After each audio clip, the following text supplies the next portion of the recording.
for giving us that insight. Pleasure to talk to you as always. We now move back over to the Middle East, where the United Nations has warned Israel over credible information of sexual violence and other violations against Palestinian detainees by Israeli military and security forces. Secretary General Antonio Guterres expressed grave concern in a letter to Israel's UN ambassador Danny Danon, noting that Israeli forces could be listed as abusers in the next UN report on sexual violence in conflict. Guterres called for investigations, clear military codes of conduct, and unimpeded UN monitoring. Danon dismissed the allegations as baseless, highlighting the sexual violence committed by Hamas during its 2023 attack. The claims come amid ongoing reports of ill treatment in prisons and detention centres, including systemic gender-based violations documented by UN-backed experts. Israel's Prime Minister Netanyahu has rejected previous UN findings as biased. We're now joined by Ali M. Abushbak, who's an independent Palestinian researcher, and he joins us live from Cairo. Ali, thank you very much. Always a pleasure to talk to you.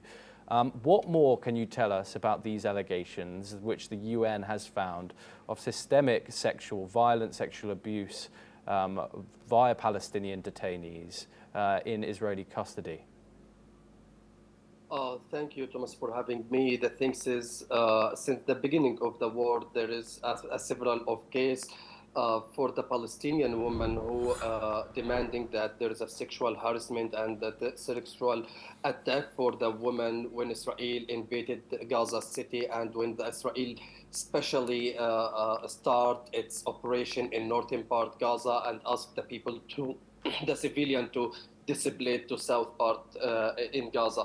So has been many of cases have been conducted, and several of human rights organizations, they called for accountability for Israeli soldiers within Israel. At the same time, deny this claims and this delegation. Several of women, they were on television and they have conducted several of news or new media interview, and they describe what happened with them and how the Israeli soldier attacked them. Simultaneously, Hamas, Israelis continue to do so with the impunity. Without any accountability during this war, and we have seen several of war crime or also the crossing of the human right charters. So the things complicated the situation, while Israel is not committed to the morale of the war and the morale of the attack. That's complicated the situation in Gaza as well as in West Bank, as we have seen several of settlers, they are attacking the civilians in West Bank as well as in Gaza. The Israeli forces and the IDF committed several of crime according to international organization. Ali, and yeah, Thomas. Israel has called these accusations baseless. It says that it will conduct its own investigations into its own matters and frequently calls the United Nations a biased organization. Should we trust the Israeli government when it says that it will investigate these allegations itself?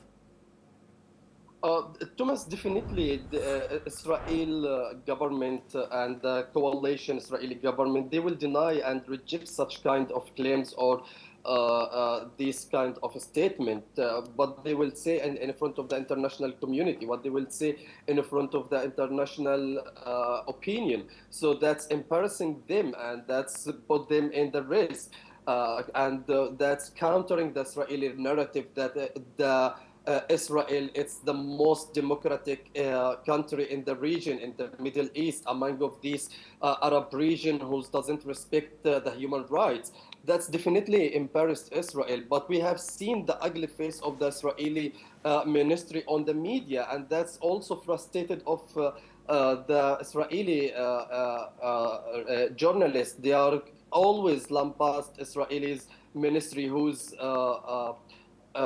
release a statement that is showing they resist and showing they are without any moral, that's impacting the Israel in front of the international community and the public opinion. And we have seen several of pro-Israel, they are reduced, and the pro-Palestinian in global, that it's totally grow and rising. The United Nations completely, it's an organization independent. So how the Palestinian will impact United Nations, the decision of United Nations? So Palestinian has no power and has no tool to pressure the United Nations, and we have seen that. Palestinian demanding for their statehood, and despite that, there is no one could help them. So definitely, Israel will reject and deny such kind of allegation. By the way, Thomas, today Benjamin Netanyahu, he released a statement. Most of the journalists consider it as a controversial statement, and he considered himself in historical and spiritual duty, which on social media, several of Israeli journalists, they are criticize this statement, and they are aware about what is behind this statement. Is he trying to manipulating the Israelis community and the conscience of Israelis community? Especially, he's trying to use a religion Yes. in his. Yeah, Thomas. Yes, Ali, thank you very much. Unfortunately, we've run out of time there as this half